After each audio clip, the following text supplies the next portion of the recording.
Captain Amarinder सरकार के जे आपां मंत्रियों की गल करिए तो समुचे पंजाबियों चों 5-6 कैबिनेट मंत्री होणगे जिहड़े कि उन्हां बारे जानते होणगे। ਜਿਹੜਾ ਲੋਕਾਂ ਨੂੰ ਇੱਕ ਉਮੀਦ ਸੀਗੀ ਕਿ ਸ਼ਾਇਦ ਕੈਪਟਨ ਅਮਰਿੰਦਰ ਸਿੰਘ ਅਕਾਲੀ ਦਲ ਦੇ 10 ਸਾਲ ਦੇ ਕੁਸ਼ਾਸਨ ਨੂੰ ਦਾ ਹਿਸਾਬ ਕਿਤਾਬ ਲਵੇਗਾ ਔਰ ਜਿੱਦਾਂ ਉਹਨਾਂ ਨੇ ਆਪਣੀ ਪਹਿਲੀ ਟੈਨਿਓਰ ਵਿੱਚ ਥੋੜੀ ਜੀ ਕੀ ਕਹਿੰਦੇ ਹੁੰਦੇ ਕਿ ਅਣਖ ਦਿਖਾਈ ਸੀਗੀ, ਲੋਕਾਂ ਨੂੰ ਉਮੀਦ ਸੀ ਅਮਰਿੰਦਰ ਸਿੰਘ ਤੋਂ, ਪਰ ਉਹਨਾਂ ਨੇ ਉਹਨਾਂ ਦੀਆਂ ਸਾਰੀਆਂ ਉਮੀਦਾਂ ਤੇ ਪਾਣੀ ਫੇਰ ਦਿੱਤਾ। ਉਹ ਹੋਰ ਵਧੇਗਾ ਕਿਉਂਕਿ ਕੈਪਟਨ ਅਮਰਿੰਦਰ ਸਿੰਘ ਤੋਂ ਬਹੁਤ ਜ਼ਿਆਦਾ ਖਫਾ ਹੋਏ ਨੇ ਆ ਪਿਛਲੇ 3 ਸਾਲ ਦੇ ਰਾਜ 'ਚ। ਕੁਝ ਲੋਕ ਤਾਂ ਐਂ ਕਰਦੇ ਨੇ ਕਿ ਕੈਪਟਨ ਅਮਰਿੰਦਰ ਸਿੰਘ ਨੇ ਅਕਾਲੀਆਂ ਦੇ 10 ਸਾਲ ਦੇ ਰਿਕਾਰਡ ਤੋੜ ਦਿੱਤੇ ਆ। ਬਿਲਕੁਲ ਜਗਤਾਰ ਜੀ, ਦੇਖੋ ਕਾਫੀ ਅਰਸੇ ਤੋਂ ਪੰਜਾਬ ਦਾ ਇੱਕ ਵੱਡਾ ਹਿੱਸਾ ਜਿਹੜਾ ਉਹ ਇੱਕ ਰਵਾਇਤੀ ਪਾਰਟੀਆਂ ਤੋਂ ਖੇੜਾ ਛਡਾਉਣਾ ਚਾਹੁੰਦਾ ਵਾ। ਚਾਹੇ ਉਹ ਮਨਪ੍ਰੀਤ ਬਾਦਲ ਦੀ ਆਪਾਂ ਪੰਜਾਬ ਪੀਪਲਸ ਪਾਰਟੀ ਦੀ ਗੱਲ ਕਰ ਲਈਏ, ਚਾਹੇ ਉਹ 2014 ਤੇ 17 ਵਿੱਚ ਆਮ ਆਦਮੀ ਪਾਰਟੀ ਦੀ ਗੱਲ ਕਰ ਲਈਏ। ਇਹ ਲੋਕਾਂ ਦਾ ਇਹ ਉਪਰਾਲਾ ਵਾ ਉਹ ਨਿਰੰਤਰ ਜਾਰੀ ਆ। ਸਾਡੇ ਕੋਲ ਰੀਜਨਲ ਫੋਰਸ ਬਹੁਤ ਬਿਹਤਰੀਨ ਅਕਾਲੀ ਦਲ ਦੀ ਸ਼ਕਲ ਵਿੱਚ ਸੀਗੀ, ਬਹੁਤ ਇਤਿਹਾਸਿਕ ਪਿਛੋਕੜ, ਬਹੁਤ ਕੁਰਬਾਨੀਆਂ, ਬਹੁਤ ਮੋਰਚੇ।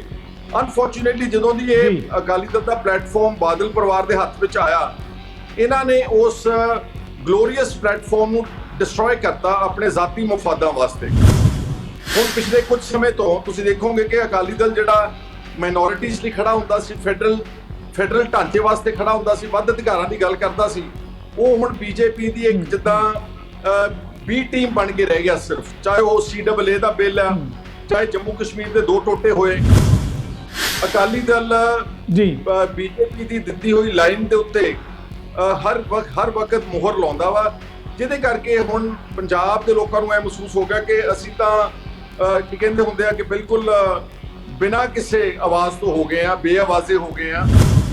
ਆਉਣ ਵਾਲੇ ਸਮੇਂ ਦੇ ਵਿੱਚ ਇਹਨਾਂ ਵਿਰੋਧੀ ਧਿਰਾਂ ਦੇ ਵਿੱਚੋਂ ਕਿਸੇ ਤੇ ਕੋਈ ਪੰਜਾਬੀ ਉਮੀਦ ਰੱਖ ਸਕਦੇ ਆ ਜਾਂ ਬਿਲਕੁਲ ਇਹਨਾਂ ਤੋਂ ਕਿਨਾਰਾ ਕਸ਼ੀ ਕਰਕੇ ਖੜਾ ਛੁਡਾ ਕੇ ਹੀ ਪੰਜਾਬੀਆਂ ਦਾ ਭਲਾ ਹੋ ਸਕਦਾ ਹੈ?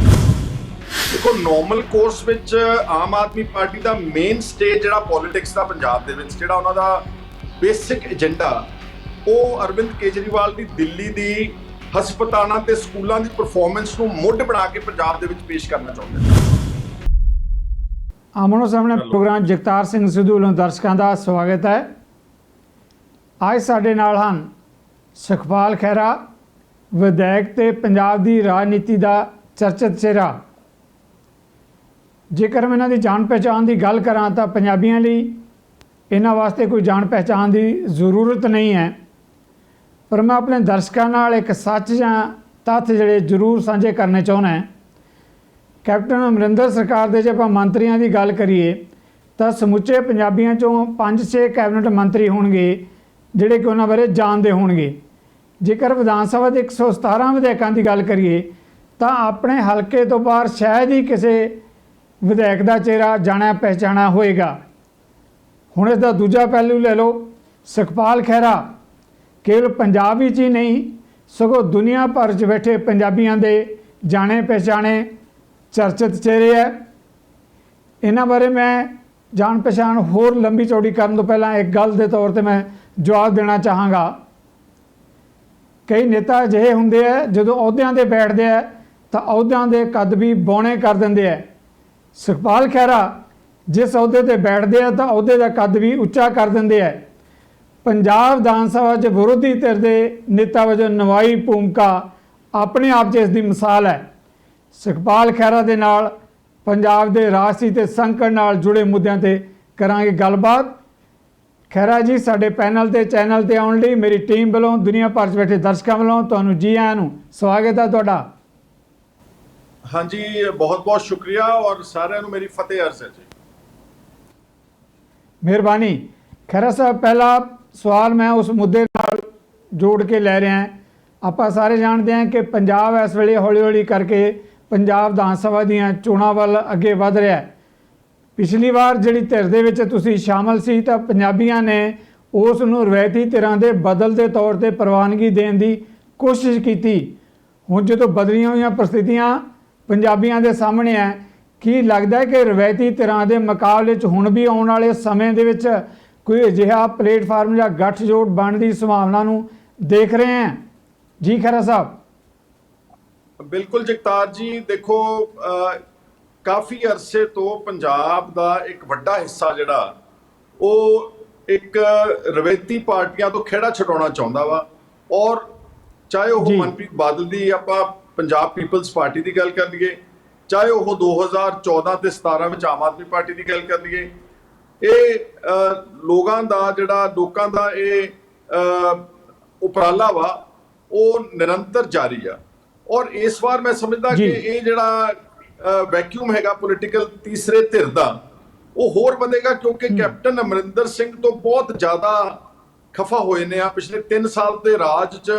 ਕੁਝ ਲੋਕ ਤਾਂ ਐਂ ਕਰਦੇ ਨੇ ਕਿ ਕੈਪਟਨ ਅਮਰਿੰਦਰ ਸਿੰਘ ਨੇ ਅਕਾਲੀਆਂ ਦੇ 10 ਸਾਲ ਦੇ ਰਿਕਾਰਡ ਤੋੜ ਦਿੱਤੇ। ਹਰ ਕਿਸਮ ਦਾ mafia, mining mafia, transport mafia, ਸ਼ਰਾਬ ਮਾਫੀਆ, ਭ੍ਰਿਸ਼ਟਾਚਾਰ ਦੇ ਬਹੁਤ ਵੱਡੀਆਂ ਕੰਪਲੇਂਟਸ, ਮਿਨਿਸਟਰਾਂ ਦੇ ਉੱਤੇ ਇਲਜ਼ਾਮ, ਜਿਹੜਾ ਲੋਕਾਂ ਨੂੰ ਇੱਕ ਉਮੀਦ ਸੀਗੀ ਕਿ ਸ਼ਾਇਦ ਕੈਪਟਨ ਅਮਰਿੰਦਰ ਸਿੰਘ ਅਕਾਲੀ ਦਲ ਦੇ 10 ਸਾਲ ਦੇ ਕੁਸ਼ਾਸਨ ਨੂੰ ਦਾ ਹਿਸਾਬ ਕਿਤਾਬ ਲਵੇਗਾ। ਔਰ ਜਿੱਦਾਂ ਉਹਨਾਂ ਨੇ ਆਪਣੀ ਪਹਿਲੀ ਟੈਨਿਓਰ ਵਿੱਚ ਥੋੜੀ ਜੀ ਕੀ ਕਹਿੰਦੇ ਹੁੰਦੇ ਕਿ ਅਣਖ ਦਿਖਾਈ ਸੀਗੀ, ਲੋਕਾਂ ਨੂੰ ਉਮੀਦ ਸੀ ਅਮਰਿੰਦਰ ਸਿੰਘ ਤੋਂ, ਪਰ ਉਹਨਾਂ ਨੇ ਉਹਨਾਂ ਦੀਆਂ ਸਾਰੀਆਂ ਉਮੀਦਾਂ ਤੇ ਪਾਣੀ ਫੇਰ ਦਿੱਤਾ। ਇਸ ਲਈ ਉਹ ਜਿਹੜਾ ਬਦਲਦੀ ਰਾਜਨੀਤੀ ਦੀ ਆਵਾਜ਼ ਆ ਉਹ ਅੱਗੇ ਨਾਲੋਂ ਵੀ ਜ਼ਿਆਦਾ ਪੰਜਾਬ ਦੇ ਵਿੱਚ ਗੂੰਜ ਰਹੀ ਆ। ਅਫਸੋਸ ਇਸ ਗੱਲ ਦਾ ਵਾ ਕਿ ਜਿਹੜਾ ਬਦਲ ਹੈ ਉਹ ਸ਼ਾਇਦ 2017 'ਚ ਹੀ ਆ ਜਾਂਦਾ, ਲੇਕਿਨ ਅਨਫੋਰਚੂਨੇਟਲੀ ਦਿੱਲੀ ਦੇ ਜਿਹੜੇ ਆਗੂ ਸੀਗੇ ਉਹਨਾਂ ਨੇ ਪੰਜਾਬ ਦੀ ਨਬਜ਼ ਨੂੰ ਸਮਝਣ ਵਿੱਚ ਬਹੁਤ ਵੱਡੀ ਗਲਤੀ ਕੀਤੀ। ਔਰ ਉਹ ਗਲਤੀ ਨੂੰ ਅੱਜ ਤੱਕ ਦਾ ਉਹਨਾਂ ਨੇ ਕੋਈ ਕੋਸ਼ਿਸ਼ ਨਹੀਂ ਕੀਤੀ। ਉਹ ਗਲਤੀ ਤੇ ਗਲਤੀ ਹਰ 3-6 ਮਹੀਨੇ ਬਾਅਦ ਕੋਈ ਨਾ ਕੋਈ ਸੈਲਫ ਗੋਲ ਕਰ ਦਿੰਦੇ ਨੇ। ਅੱਜ ਨੌਬਤ ਇਹ ਆ ਕਿ ਅੱਜ ਜੋ ਅਸੀਂ ਸਮਝਦੇ ਆ ਕਿ ਇਸ ਵਕਤ ਪੰਜਾਬ ਨੂੰ ਇੱਕ ਜੈਨੂਅਨ ਰੀਜਨਲ ਫੋਰਸ ਦੀ ਲੋੜ ਆ, ਕਿਉਂਕਿ ਜਿਹੜੀਆਂ ਇਹ ਪਾਰਟੀਆਂ ਆਪਾਂ ਬੀਜੇਪੀ, ਆਮ ਆਦਮੀ ਪਾਰਟੀ, ਕਾਂਗਰਸ, ਇਹ ਸਾਰੀਆਂ ਬੇਸਿਕਲੀ ਨੈਸ਼ਨਲ ਪਾਰਟੀਆਂ ਆ। ਸਾਡੇ ਕੋਲ ਰੀਜਨਲ ਫੋਰਸ ਬਹੁਤ ਬਿਹਤਰੀਨ ਅਕਾਲੀ ਦਲ ਦੀ ਸ਼ਕਲ ਵਿੱਚ ਸੀਗੀ, ਬਹੁਤ ਇਤਿਹਾਸਿਕ ਪਿਛੋਕੜ, ਬਹੁਤ ਕੁਰਬਾਨੀਆਂ, ਬਹੁਤ ਮੋਰਚੇ। ਅਨਫੋਰਚੂਨੇਟਲੀ ਜਦੋਂ ਦੀ ਇਹ ਅਕਾਲੀ ਦਲ ਦਾ ਪਲੇਟਫਾਰਮ ਬਾਦਲ ਪਰਿਵਾਰ ਦੇ ਹੱਥ ਵਿੱਚ ਆਇਆ, ਇਹਨਾਂ ਨੇ ਉਸ ਗਲੋਰੀਅਸ ਪਲੇਟਫਾਰਮ ਨੂੰ ਡਿਸਟਰੋਏ ਕਰਤਾ ਆਪਣੇ ਜ਼ਾਤੀ ਮਫਾਦਾਂ ਵਾਸਤੇ ਔਰ ਉਹਨੂੰ ਪਰਿਵਾਰ ਦੀ ਪਾਰਟੀ ਬਣਾ ਕੇ ਰੱਖਤਾ। ਹੁਣ ਪਿਛਲੇ ਕੁਝ ਸਮੇਂ ਤੋਂ ਤੁਸੀਂ ਦੇਖੋਗੇ ਕਿ ਅਕਾਲੀ ਦਲ ਜਿਹੜਾ ਮਾਈਨੋਰਿਟੀਜ਼ ਲਈ ਖੜਾ ਹੁੰਦਾ ਸੀ, ਫੈਡਰਲ ਢਾਂਚੇ ਵਾਸਤੇ ਖੜਾ ਹੁੰਦਾ ਸੀ, ਵੱਧ ਅਧਿਕਾਰਾਂ ਦੀ ਗੱਲ ਕਰਦਾ ਸੀ, ਉਹ ਹੁਣ ਬੀਜੇਪੀ ਦੀ ਇੱਕ ਜਿੱਦਾਂ ਬੀ ਟੀਮ ਬਣ ਕੇ ਰਹਿ ਗਿਆ ਸਿਰਫ। ਚਾਹੇ ਉਹ CAA ਦਾ ਬਿੱਲ ਆ, ਚਾਹੇ ਜੰਮੂ ਕਸ਼ਮੀਰ ਦੇ 2 ਟੋਟੇ ਹੋਏ, ਚਾਹੇ ਹੁਣ 3 ਆਰਡੀਨੈਂਸ ਪਾਸ ਕੀਤੇ ਗਏ ਨੇ ਖੇਤੀ ਦੇ। ਅਕਾਲੀ ਦਲ ਬੀਜੇਪੀ ਦੀ ਦਿੱਤੀ ਹੋਈ ਲਾਈਨ ਦੇ ਉੱਤੇ ਹਰ ਵਕਤ ਮੋਹਰ ਲਾਉਂਦਾ ਵਾ, ਜਿਹਦੇ ਕਰਕੇ ਹੁਣ ਪੰਜਾਬ ਦੇ ਲੋਕਾਂ ਨੂੰ ਇਹ ਮਹਿਸੂਸ ਹੋ ਗਿਆ ਕਿ ਅਸੀਂ ਤਾਂ ਕੀ ਕਹਿੰਦੇ ਹੁੰਦੇ ਆ ਕਿ ਬਿਲਕੁਲ ਬਿਨਾਂ ਕਿਸੇ ਆਵਾਜ਼ ਤੋਂ ਹੋ ਗਏ ਆ, ਬੇਆਵਾਜ਼ੇ ਹੋ ਗਏ ਆ। ਇਸ ਲਈ ਪੰਜਾਬ ਦੇ ਲੋਕਾਂ ਦੀ ਇਸ ਵਕਤ ਜਿਹੜੀ ਅਸਲ ਮਾਇਨਿਆਂ ਵਿੱਚ ਮੰਗ ਜਾਂ ਉਹਨਾਂ ਦੀ ਲੋੜ ਆ, ਉਹ ਇੱਕ ਖੇਤਰੀ ਪਾਰਟੀ ਭਰ ਸਕਦੀ। ਜਿਹੜੀ ਕੇਂਦਰੀਵਾਦੀ ਪਾਰਟੀਆਂ ਵਾ ਉਹ ਇਸ ਸਾਰੇ ਸੰਘਰਸ਼ ਵਿੱਚ ਪਿਛਲੇ ਕੁਝ ਦਹਾਕਿਆਂ ਤੋਂ ਉਹ ਪੰਜਾਬ ਦੇ ਜਿਹੜੇ ਹੱਕੀ ਮੰਗਾਂ ਨੇ, ਚਾਹੇ ਉਹ ਪਾਣੀਆਂ ਦੀ ਗੱਲ ਆ, ਚਾਹੇ ਭਾਸ਼ਾ ਦੀ ਗੱਲ ਆ, ਚਾਹੇ 84 ਦੇ ਹਮਲਿਆਂ ਦੀ ਗੱਲ ਆ, ਸਿੱਖਾਂ ਦੇ ਕਤਲੇਆਮ ਦੀ ਗੱਲ ਆ, ਇਹਨਾਂ ਸਾਰਿਆਂ ਦੀ ਮੁਕੰਮਲ ਤੌਰ ਤੇ ਫੇਲ ਹੋਈ ਆ।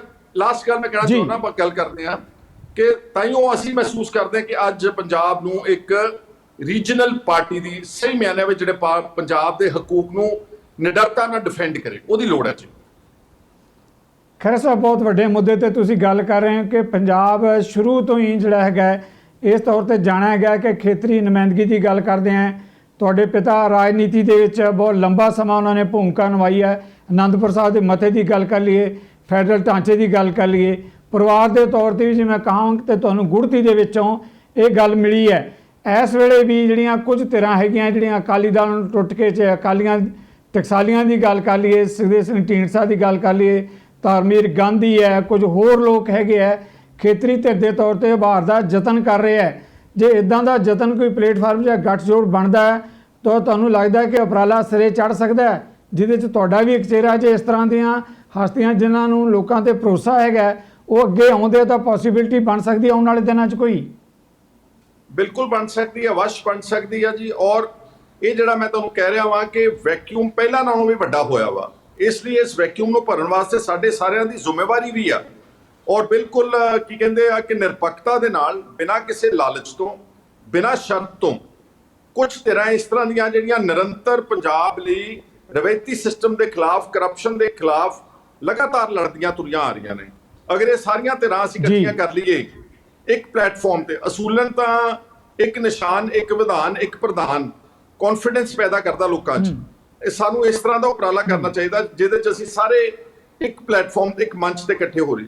ਔਰ ਮੈਂ ਕਹਿਣਾ ਚਾਹੁੰਦਾ ਕਿ ਕੁਝ ਗੈਰ ਰਸਮੀ ਮੀਟਿੰਗਾਂ ਆਪਸ ਵਿੱਚ ਇਹਨਾਂ ਆਗੂਆਂ ਦੀਆਂ ਹੋਈਆਂ ਵੀ ਨੇ, ਔਰ ਸਾਨੂੰ ਉਮੀਦ ਹੈ ਕਿ ਅਸੀਂ ਕੁਝ ਨਾ ਕੋਈ ਉਸਾਰੂ ਸਿੱਟਾ ਇਹਨਾਂ ਸਾਰੀਆਂ ਗੱਲਾਂ ਨੂੰ ਲੈ ਕੇ ਪੰਜਾਬ ਦੀ ਕਿੱਦਾਂ ਦੀ ਧਿਰ, ਕਿਉਂਕਿ ਜਿੱਦਾਂ ਮੈਂ ਪਹਿਲਾਂ ਕਹਿ ਰਿਹਾ ਕਿ ਹਾਲਾਂਕਿ ਆਮ ਆਦਮੀ ਪਾਰਟੀ ਨੂੰ ਲੋਕਾਂ ਨੇ ਮੁੱਖ ਵਿਰੋਧੀ ਧਿਰ ਬਣਾਇਆ ਪੰਜਾਬ ਦਾ, ਲੇਕਿਨ ਤੁਸੀਂ ਦੇਖੋਗੇ ਕਿ ਮੁੱਖ ਵਿਰੋਧੀ ਧਿਰ ਹੁੰਦਿਆਂ ਜਿਹੜੇ ਪੰਜਾਬ ਦੇ ਕੁਝ ਇਸ ਤਰ੍ਹਾਂ ਦੇ ਮੁੱਦੇ ਨੇ ਕੰਪਲਿਕੇਟਡ, ਉਹਨਾਂ ਤੇ ਉਹ ਆਵਾਜ਼ ਹੀ ਨਹੀਂ ਚੱਕਦੇ। ਮਿਸਾਲ ਦੇ ਤੌਰ ਤੇ ਸੁਮੇਧ ਸਿੰਘ ਸੈਣੀ ਦਾ ਮਸਲਾ ਆਇਆ ਸੀਗਾ, ਉਹਨੇ ਇੱਕ ਝੂਠੇ ਪੁਲਿਸ ਮੁਕਾਬਲੇ 'ਚ ਇੱਕ ਨੌਜਵਾਨ ਦਾ ਕਤਲ ਕੀਤਾ, ਬਲਵੰਤ ਸਿੰਘ ਮੁਲਤਾਨੀ ਦਾ।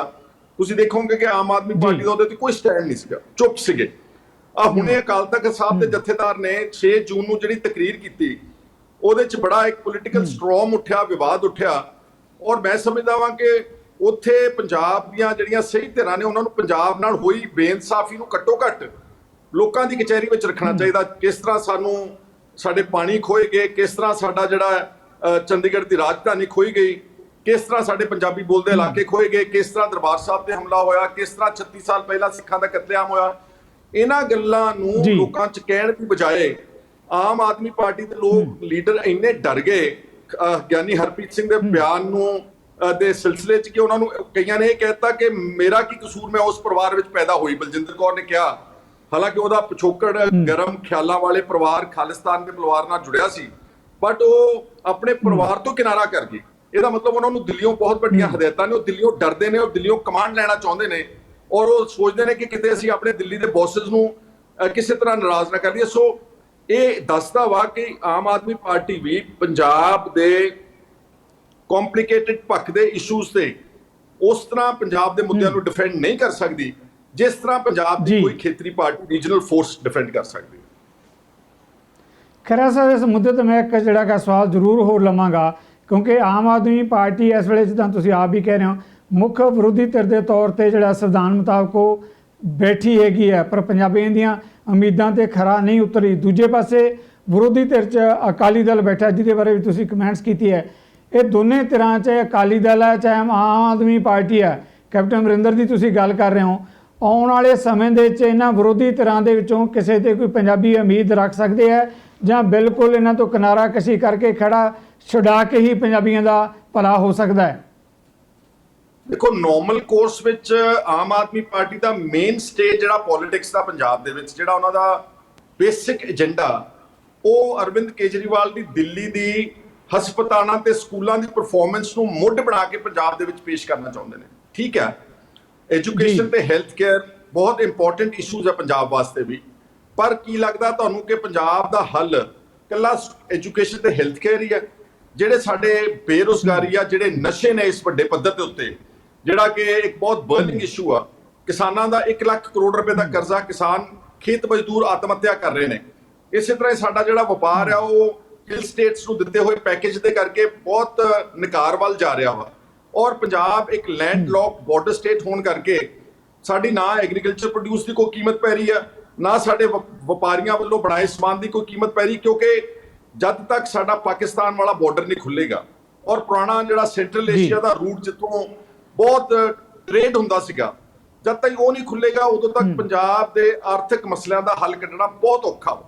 ਇਸ ਲਈ ਜਿਹੜਾ ਕੇਵਲ ਦਿੱਲੀ ਦਾ ਮਾਡਲ ਦਿਖਾ ਕੇ ਇੱਥੇ ਲੋਕਾਂ ਨੂੰ ਪ੍ਰਭਾਵਿਤ ਕਰਨਾ, ਮੇਰਾ ਖਿਆਲ ਹੈ ਕਿ ਉਹ ਪੱਤਾ ਉਹ ਹੁਣ ਪੱਤਾ ਚੱਲ ਨਹੀਂ ਰਿਹਾ। ਖਾਸ ਤੌਰ ਤੇ ਕਰੋਨਾ ਦੀ ਲੜਾਈ ਵਿੱਚ ਤੁਸੀਂ ਦੇਖਿਆ ਕਿ ਹੁਣ ਦਿੱਲੀ ਤੇ ਜਦੋਂ ਮਾੜਾ ਜਿਹਾ ਕ੍ਰਾਈਸਿਸ ਪੈਦਾ ਹੋਇਆ ਤੇ ਉਹਨਾਂ ਦੇ ਹਸਪੀਟਲ ਸਾਰੇ ਕੋਲੈਪਸ ਕਰ ਗਏ ਨੇ।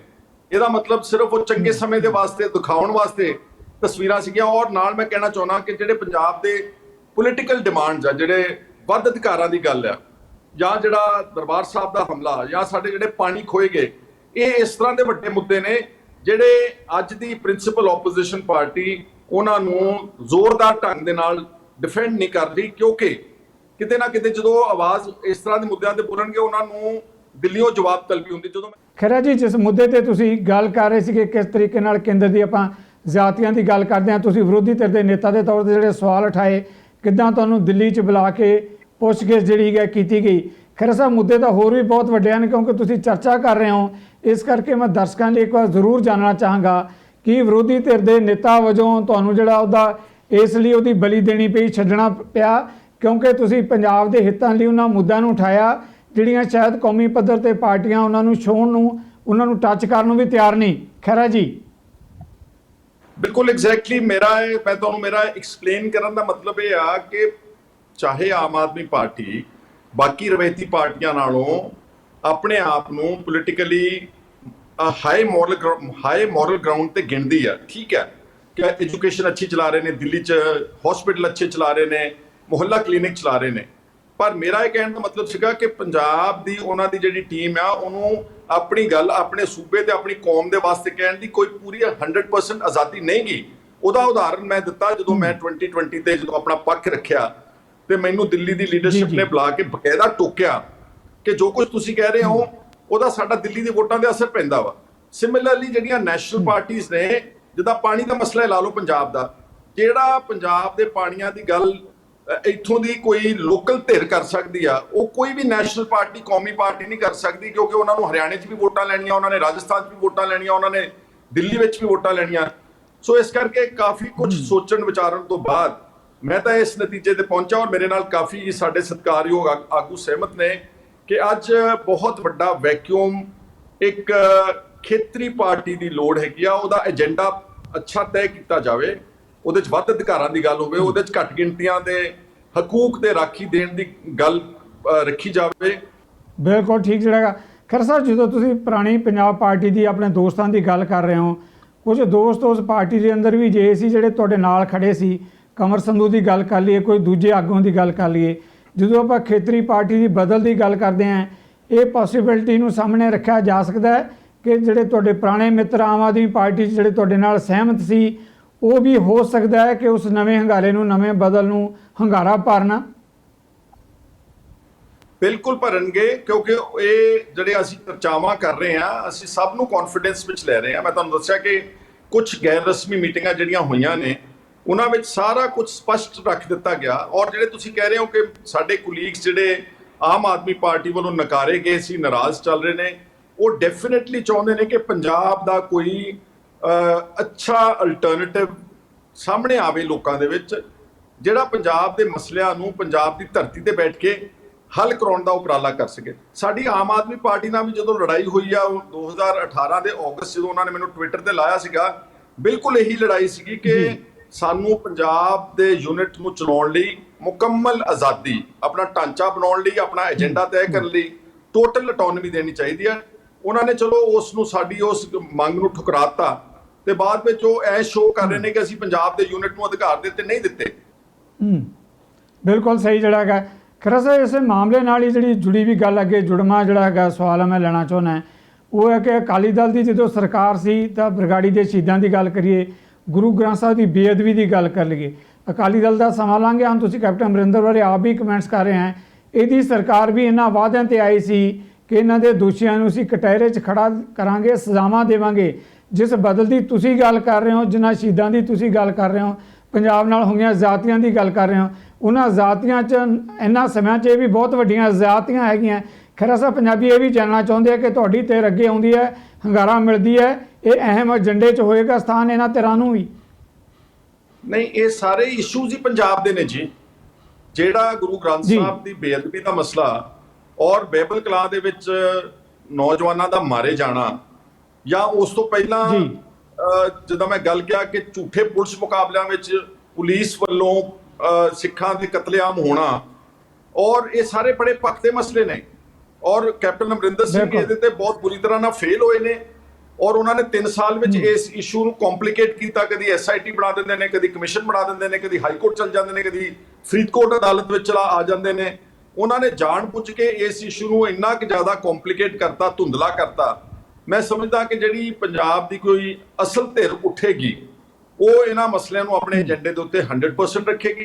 ਕਿਉਂਕਿ ਦੇਖੋ, ਜੇ ਪੰਜਾਬ ਵਰਗੇ ਸੂਬੇ 'ਚ ਗੁਰੂ ਗ੍ਰੰਥ ਸਾਹਿਬ ਦਾ ਮਾਣ ਸਤਿਕਾਰ ਨਹੀਂ ਹੋਏਗਾ, ਅਪਮਾਨ ਹੋਵੇਗਾ, ਤੇ ਫਿਰ ਆਮ ਨਾਗਰਿਕ ਦਾ ਤੇ ਆਮ ਬੰਦੇ ਦਾ ਕੀ ਉੱਥੇ ਸਤਿਕਾਰ ਤੇ ਮਾਣ ਹੋਵੇਗਾ? ਫਿਰ ਬਾਕੀ ਦੇਸ਼ ਵਿੱਚ ਸਾਡੇ ਜਿਹੜੀ ਕੌਮ ਹੈ, ਸਾਡਾ ਸੂਬਾ, ਉਹਦਾ ਮਾਣ ਸਤਿਕਾਰ ਕੌਣ ਕਰੇਗਾ ਜੇ ਅਸੀਂ ਹੀ ਆਪਣੇ ਮਾਣ ਸਤਿਕਾਰ ਨੂੰ ਡਿਫੈਂਡ ਨਹੀਂ ਕਰ ਸਕਦੇ ਔਰ ਦੋਸ਼ੀਆਂ ਨੂੰ ਸਜ਼ਾ ਨਹੀਂ ਦੇ ਸਕਦੇ। ਇਸ ਲਈ ਕੁਝ ਲੋਕ ਕਹਿੰਦੇ ਨੇ ਕਿ ਜੀ ਗੁਰੂ ਗ੍ਰੰਥ ਸਾਹਿਬ ਦਾ ਮਸਲਾ ਭੁੱਲ ਗਏ ਨੇ ਲੋਕੀ, ਪਰ ਮੇਰਾ ਨਹੀਂ ਖਿਆਲ ਨਾ ਲੋਕ 36 ਸਾਲ ਪਹਿਲਾਂ ਹੋਏ ਕਤਲੇਆਮ ਨੂੰ ਭੁੱਲੇ ਨੇ ਤੇ ਨਾ ਗੁਰੂ ਗ੍ਰੰਥ ਸਾਹਿਬ ਦੇ ਹੋਈਆਂ ਬੇਅਦਬੀਆਂ ਤੇ ਕਤਲਾਂ ਨੂੰ ਜਲਦੀ ਦੇ ਕੇ ਭੁੱਲਣਗੇ। ਜੀ ਸਰ, ਪੰਜਾਬ ਦੀ ਰਾਜਨੀਤੀ 'ਚ ਇੱਕ ਹੋਰ ਨਾਂ ਵੀ ਬੜੀ ਚਰਚਾ 'ਚ ਹੈਗਾ, ਨਵਜੋਤ ਸਿੱਧੂ।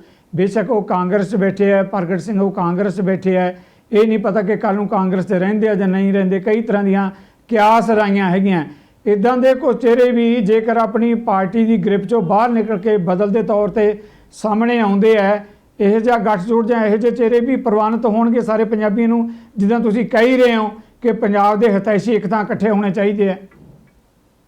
ਤੁਸੀਂ ਦੋ ਨਾਮ ਲਏ ਨੇ, ਨਵਜੋਤ ਸਿੰਘ ਸਿੱਧੂ ਔਰ ਪ੍ਰਗਟ ਸਿੰਘ, ਦੋਨੋਂ ਬੜੇ ਕਾਬਲ ਤੇ ਬੜੇ ਇਮਾਨਦਾਰ ਤੇ ਅੱਛੇ ਆਗੂ ਨੇ ਪੰਜਾਬ ਦੇ।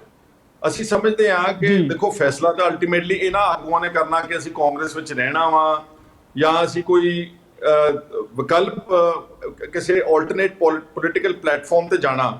ਸਾਡਾ ਇਹ ਮੰਨਣਾ ਵਾ ਕਿ ਜਿਸ ਤਰ੍ਹਾਂ ਦਾ ਐਗਰੈਸਿਵ ਤੇ ਵੋਕਲ ਐਟੀਟਿਊਡ ਰਵੱਈਆ ਹੈ ਇਹਨਾਂ ਦੋਨਾਂ ਲੀਡਰਸ ਦਾ, ਇਹ ਬਹੁਤ ਲੰਬਾ ਸਮਾਂ ਕਾਂਗਰਸ ਵਿੱਚ ਅਧੀਨਗੀ ਨਹੀਂ ਕਰ ਸਕਣਗੇ। ਔਰ ਕੁਝ ਚਰਚਾਵਾਂ ਕਿ ਉਹ ਆਮ ਆਦਮੀ ਪਾਰਟੀ ਵੱਲ ਉਹਨਾਂ ਦੀ ਗੱਲ ਚੱਲ ਰਹੀ, ਉੱਥੇ ਵੀ ਅਧੀਨਗੀ ਕਰਨੀ ਪਵੇਗੀ। ਤੇ ਜੇ ਉਹ ਸਮਝਦੇ ਕਿ ਵਾਕਈ ਅਸੀਂ ਖੁੱਲੇ ਹੋ ਕੇ ਆਜ਼ਾਦੀ ਨਾਲ ਆਪਣੇ ਸੂਬੇ ਆਪਣੇ ਲੋਕਾਂ ਦੀ ਗੱਲ ਕਰਨੀ ਆ, ਤਾਂ ਫਿਰ ਮੈਂ ਸਮਝਦਾ ਕਿ ਉਹਨਾਂ ਨੂੰ ਤੀਸਰਾ ਧਿਰ ਜਿਹੜੀ ਪੰਜਾਬ ਦੀ ਕੋਈ ਖੇਤਰੀ ਪਾਰਟੀ ਉੱਭਰੇ ਉਹਦੇ ਵਿੱਚ ਆਉਣਾ ਚਾਹੀਦਾ। ਅਸੀਂ ਉਹਨਾਂ ਦਾ ਸਤਿਕਾਰ ਕਰਦੇ ਹਾਂ, ਅਸੀਂ ਸਾਰੇ ਡਿਸਕਸ ਕਰਾਂਗੇ, ਕੰਸੈਂਸਸ ਬਣਾਵਾਂਗੇ। ਜੇ ਨਵਜੋਤ ਸਿੰਘ ਸਿੱਧੂ ਨੂੰ ਲੱਗਿਆ ਕਿ ਮੈਨੂੰ ਬਾਹਰ ਨਿਕਲ ਕੇ ਪੰਜਾਬ ਦੀ ਸੇਵਾ ਕਰਨੀ ਆ, ਤੇ ਮੈਂ ਸਮਝਦਾ ਕਿ ਅਸੀਂ ਸਾਰੇ ਜਿਹੜੇ ਹੈ ਉਹਨਾਂ ਦਾ ਸਵਾਗਤ ਕਰਾਂਗੇ ਔਰ ਉਹਨਾਂ ਨੂੰ ਨਾਲ ਲੈ ਕੇ ਚੱਲਾਂਗੇ ਔਰ ਮਾਣ ਸਤਿਕਾਰ ਕਰਾਂਗੇ, ਔਰ ਜੇ ਲੋੜ ਪਈ ਉਹਨਾਂ ਨੂੰ ਨਵੇਂ ਆਉਣ ਵਾਲੇ ਵੀ ਬਣਾ ਸਕਦੇ। ਬਹੁਤ ਵੱਡਾ ਸਵਾਲ ਪੰਜਾਬੀਆਂ ਦੇ ਅੱਗੇ ਤੁਸੀਂ ਛੱਡ ਕੇ ਜਾ ਰਹੇ ਹੋ ਬੜੀਆਂ ਉਮੀਦਾਂ ਦੇ ਨਾਲ। ਆਖਰੀ ਸਵਾਲ ਮੈਂ ਖਹਿਰਾ ਸਾਹਿਬ ਲੈਣਾ ਚਾਹੁੰਦਾ। ਤੁਸੀਂ ਆਪ ਜ਼ਿਕਰ ਕੀਤਾ ਕਿ ਪੰਜਾਬ ਬਹੁਤ ਵੱਡੇ ਸੰਕਟ ਜੋ ਨਿਕਲ ਰਿਹਾ ਹੈ। ਪਿਛਲੇ ਮੁੱਦਿਆਂ ਦੀ ਗੱਲ ਕਰ ਲਈਏ, ਪੰਜਾਬ ਦੇ ਭਵਿੱਖ ਦੀ ਗੱਲ ਕਰ ਲਈਏ, ਰੁਜ਼ਗਾਰ ਹੈ, ਕਿਸਾਨੀ ਹੈ, ਨਸ਼ੇ ਹੈ, ਦੂਜੇ ਇਸ਼ੂ ਹੈਗੇ, ਇਹਨਾਂ ਸਾਰੇ ਮੁੱਦਿਆਂ ਤੇ ਮੈਂ ਚਾਹੁੰਦਾ ਕਿ ਇੱਕ ਸੁਨੇਹਾ ਤੁਸੀਂ ਪੰਜਾਬੀਆਂ ਦੇ ਲਈ ਕਿ ਜੇ ਨਵੀਂ ਧਿਰ ਦੇ ਤੌਰ ਤੇ ਤੁਹਾਨੂੰ ਪੰਜਾਬੀ ਪ੍ਰਵਾਨ ਕਰਦੇ ਆ ਤਾਂ ਕੀ ਸੁਨੇਹਾ ਦੇਣਾ ਚਾਹੁੰਦੇ ਹੋ ਪੰਜਾਬੀਆਂ ਲਈ ਤੁਸੀਂ, ਖਹਿਰਾ ਜੀ? ਨਹੀਂ, ਬਸ ਮੈਂ ਤਾਂ ਆਪਣੇ ਸਮੂਹ ਪੰਜਾਬ ਦੇ ਜਿੱਥੇ ਵੀ ਬੈਠੇ ਨੇ, ਚਾਹੇ ਵਿਸ਼ਵ 'ਚ ਬੈਠੇ ਨੇ ਚਾਹੇ ਪੰਜਾਬ 'ਚ ਬੈਠੇ ਨੇ, ਦੇਖੋ ਗੱਲ ਇਹ ਆ ਕਿ ਆਪਾਂ 1966 ਵਿੱਚ ਪੰਜਾਬ ਸਟੇਟ ਬਣਿਆ ਸੀਗਾ ਔਰ 66 ਤੋਂ ਲੈ ਕੇ 1985 ਤੱਕ ਫੇਅਰ ਲੀਡਰਸ਼ਿਪ ਰਹੀ ਹੈ ਔਰ ਇਮਾਨਦਾਰੀ ਨਾਲ ਸਾਡੇ ਸੂਬੇ ਨੂੰ ਚਲਾਇਆ ਗਿਆ। 1985 ਤੱਕ ਪੰਜਾਬ ਦੇ ਸਿਰ ਦੇ ਉੱਤੇ ਕੋਈ ਕਰਜ਼ਾ ਨਹੀਂ ਸੀਗਾ। ਪਿਛਲੇ 35 ਸਾਲਾਂ 'ਚ ਜ਼ਿਆਦਾਤਰ ਇਸ 35 ਸਾਲਾਂ 'ਚ ਦੋ ਪਰਿਵਾਰਾਂ ਨੇ ਰਾਜ ਕੀਤਾ, ਇੱਕ ਬਾਦਲ ਸਾਹਿਬ ਦੇ ਪਰਿਵਾਰ ਨੇ ਤੇ ਇੱਕ ਕੈਪਟਨ ਸਾਹਿਬ ਦੇ ਪਰਿਵਾਰ ਨੇ।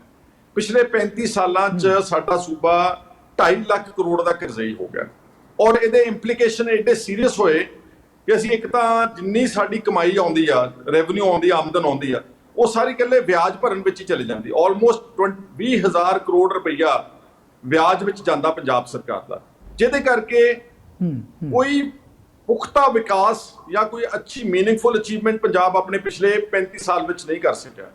ਔਰ ਇਹਦੇ ਨਾਲ ਨਾਲ ਬਹੁਤ ਕਰਪਟ ਲੀਡਰਸ਼ਿਪ ਪ੍ਰਮੋਟ ਹੋਈ ਪਿਛਲੇ 2-3 ਦਹਾਕਿਆਂ ਤੋਂ, ਜਿਨ੍ਹਾਂ ਦਾ ਮਕਸਦ ਸਿਰਫ ਐਮਐਲਏ ਬਣ ਕੇ ਤੇ ਲੁੱਟ ਖਸੁੱਟ ਕਰਨਾ ਵਾ। ਸੋ ਜੇ ਤਾਂ ਤੁਸੀਂ ਇਹਨਾਂ ਰਵੈਤੀ ਸਿਸਟਮ ਪਾਰਟੀਆਂ ਨੂੰ ਹੀ ਵੋਟਾਂ ਪਾਓਗੇ, ਇੱਕ ਗੱਲ ਅੱਛੀ ਤਰ੍ਹਾਂ ਯਾਦ ਰੱਖਿਓ ਕਿ ਤੁਹਾਡੇ ਬੱਚੇ ਪੰਜਾਬ ਦੇ ਵਿੱਚ ਨਹੀਂ ਰਹਿਣਗੇ, ਉਹ ਵਿਦੇਸ਼ਾਂ ਵਿੱਚ ਭੱਜ ਜਾਣਗੇ ਜਾਂ ਇੱਥੇ ਵਿਚਾਰੇ ਨਸ਼ੇੜੀ ਬਣ ਜਾਣਗੇ। ਇਸ ਲਈ ਆਪਣੀ ਅਗਲੀ ਪੀੜ੍ਹੀ ਨੂੰ ਬਚਾਉਣ ਵਾਸਤੇ ਆਪਾਂ ਨੂੰ ਸੋਚ ਸਮਝ ਕੇ ਔਰ ਆਗਾਮੀ 2022 ਦੇ ਵਿੱਚ ਕਿਸੇ ਇਸ ਤਰ੍ਹਾਂ ਦੀ ਧਿਰ ਨੂੰ ਵੋਟ ਪਾਉਣੀ ਚਾਹੀਦੀ ਆ ਜਿਹੜੀ ਪੰਜਾਬ ਨੂੰ ਦੁਬਾਰਾ ਲੀਹਾਂ ਤੇ ਲਿਆਉਣ ਦਾ ਉਪਰਾਲਾ ਕਰੇ, ਖੇਤੀ ਦੀ ਮਦਦ ਕਰੇ, ਖੇਤ ਮਜ਼ਦੂਰਾਂ ਦੀ ਮਦਦ ਕਰੇ, ਗਰੀਬਾਂ ਦੀ ਮਦਦ ਕਰੇ, ਦਲਿਤਾਂ ਦਾ ਧਿਆਨ ਰੱਖੇ, ਬੈਕਵਰਡ ਕਲਾਸਿਸ ਦਾ ਧਿਆਨ ਰੱਖੇ, ਉਹਨਾਂ ਦੇ ਆਸ਼ੇ ਅਨੁਸਾਰ ਸਰਕਾਰ ਚਲਾਵੇ। ਅੱਜ ਸਰਕਾਰ ਜਿਹੜੀ ਆ ਕਹਿਣ ਨੂੰ ਤਾਂ ਜਮਹੂਰੀਅਤ ਹੈ, ਪਰ ਅਸਲ ਵਿੱਚ ਫਿਊਡਲਿਜ਼ਮ, ਰਜਵਾੜੇ ਸ਼ਾਹੀ ਤੇ ਐਰਿਸਟੋਕ੍ਰੇਸੀ ਦਾ ਰਾਜ ਹੈ। ਤੁਸੀਂ ਕੈਪਟਨ ਅਮਰਿੰਦਰ ਸਿੰਘ ਦਾ ਦੇਖ ਲਓ ਸਿਸਟਮ ਆਫ ਵਰਕਿੰਗ, ਮੇਰੇ ਖਿਆਲ ਪਿਛਲੇ 6-7 ਮਹੀਨਿਆਂ ਤੋਂ ਉਹ ਆਪਣੇ ਫਾਰਮ ਹਾਊਸ ਤੋਂ ਬਾਹਰ ਨਹੀਂ ਨਿਕਲੇ। ਸਿਰਫ ਕੱਲ 에ਅਰਪੋਰਟ ਤੇ ਜਾ ਕੇ ਜਿਹੜੇ 4 ਸ਼ਹੀਦ ਹੋਏ ਸੀ ਉਹਨਾਂ ਦੇ ਡੈਡ ਬੋਡੀਜ਼ ਤੇ ਉਹਨਾਂ ਨੇ ਰੀਥ ਰੱਖਿਆ, ਆਪਣਾ ਜਿਹੜਾ ਸੀਗਾ ਲਾਸਟ ਉਹਨਾਂ ਨੇ ਸਲੂਟ ਦਿੱਤਾ ਉਹਨੂੰ। ਉਸ ਤੋਂ ਇਲਾਵਾ ਕਿਸੇ ਪੰਜਾਬ ਦੇ ਪਿੰਡ ਵਿੱਚ ਨਹੀਂ ਇੰਨਾ ਕੁਝ ਹੋਇਆ, ਲੋਕ ਮਰ ਗਏ, ਪੁਲਿਸ ਵਾਲਿਆਂ ਨੇ ਬੰਦੇ ਮਾਰਤੇ ਔਰ ਸੁਸਾਈਡਸ ਹੋ ਰਹੀਆਂ ਨੇ। ਨਿਤ ਦਿਨ ਕਈ ਤਰ੍ਹਾਂ ਦੀਆਂ ਖਬਰਾਂ ਆਉਂਦੀਆਂ, ਲੇਕਿਨ ਕੈਪਟਨ ਅਮਰਿੰਦਰ ਸਿੰਘ ਕੰਫਰਟੇਬਲ ਮਹਿਲ ਦੇ ਵਿੱਚ ਬੈਠੇ ਨੇ। ਸੋ ਮੈਂ ਤਾਂ ਇਹ ਕਹਿਣਾ ਚਾਹੁੰਦਾ ਕਿ ਦੇਖਣ ਨੂੰ ਜਮਹੂਰੀਅਤ ਹੈ, ਪਰ ਅਸਲ ਵਿੱਚ ਫਿਰ ਵੀ ਹਲੇ ਕਿਤੇ ਨਾ ਕਿਤੇ ਰਜਵਾੜਾਸ਼ਾਹੀ ਦਾ ਰਾਜ ਆ। ਜੇ ਇਹ ਹਟਦੇ ਨੇ ਤੇ ਦੂਜਾ ਜਿਹੜਾ ਰਜਵਾੜਿਆਂ ਦਾ ਪਰਿਵਾਰ ਬਾਦਲ ਆ ਜਾਂਦਾ। ਇਸ ਲਈ ਮੇਰਾ ਤਾਂ ਸੁਨੇਹਾ ਵਿਸ਼ਵ 'ਚ ਬੈਠੇ ਪੰਜਾਬੀਆਂ ਨੂੰ ਕਿ ਆਓ ਆਪਾਂ ਸਾਰੇ ਰਲ ਮਿਲ ਕੇ ਆਪਣੇ ਸੂਬੇ ਨੂੰ ਠੀਕ ਕਰਨ ਦਾ ਉਪਰਾਲਾ ਕਰੀਏ। ਖਹਿਰਾ ਸਾਹਿਬ ਬਹੁਤ ਬਹੁਤ ਧੰਨਵਾਦ। ਅਸੀਂ ਉਮੀਦ ਕਰਦੇ ਹਾਂ ਕਿ ਸੁਖਪਾਲ ਖਹਿਰਾ ਨੇ ਪੰਜਾਬ ਦੇ ਭਵਿੱਖ ਲਈ ਜਿਨ੍ਹਾਂ ਮੁੱਦਿਆਂ ਤੇ ਚਰਚਾ ਕੀਤੀ ਹੈ, ਚਾਹੇ ਰਵਾਇਤੀ ਧਿਰਾਂ ਦੇ ਮੁਕਾਬਲੇ 'ਚ ਨਵੇਂ ਗੱਠਜੋੜ, ਨਵੇਂ ਪਲੇਟਫਾਰਮ ਤੇ ਚਰਚਾ ਕੀਤੀ ਹੈ, ਚਾਹੇ ਨਵਜੋਤ ਸਿੱਧੂ ਤੇ ਪ੍ਰਗਟ ਸਿੰਘ ਵਰਗੇ ਆਗੂਆਂ ਨੂੰ ਸੁਨੇਹਾ ਦਿੱਤਾ ਕਿ ਆਓ ਪੰਜਾਬ ਬਚਾਉਣ ਦੇ ਲਈ ਆਪਾਂ ਅੱਗੇ ਆਈਏ। ਆਉਣ ਵਾਲਾ ਸਮਾਂ ਦੱਸੇਗਾ ਕਿ ਪੰਜਾਬੀ ਇਹਨਾਂ ਮੁੱਦਿਆਂ ਤੇ ਕਿੰਨਾ ਕੁ ਭਰਦੇ ਆ ਹੰਗਾਰਾ। ਇੱਕ ਵਾਰ ਮੈਂ ਮੁੜ ਤੁਹਾਡੇ ਸਾਰਿਆਂ ਵੱਲੋਂ, ਜਿੱਥੇ ਸੁਖਪਾਲ ਖਹਿਰਾ ਜੀ ਦਾ ਧੰਨਵਾਦੀ ਹਾਂ, ਤੁਹਾਡੇ ਲਈ ਸੁਨੇਹਾ ਇੰਜੀ ਅਗਲੇ ਹਫ਼ਤੇ ਆਪਾਂ ਕਿਸੇ ਹੋਰ ਅਹਿਮ ਹਸਤੀ ਦੇ ਨਾਲ ਕਰਾਂਗੇ ਮੁਲਾਕਾਤ। ਤਦ ਤੱਕ ਲਈ ਜਗਤਾਰ ਸਿੰਘ ਸਿੱਧੂ ਨੂੰ ਦਿਓ ਇਜਾਜ਼ਤ।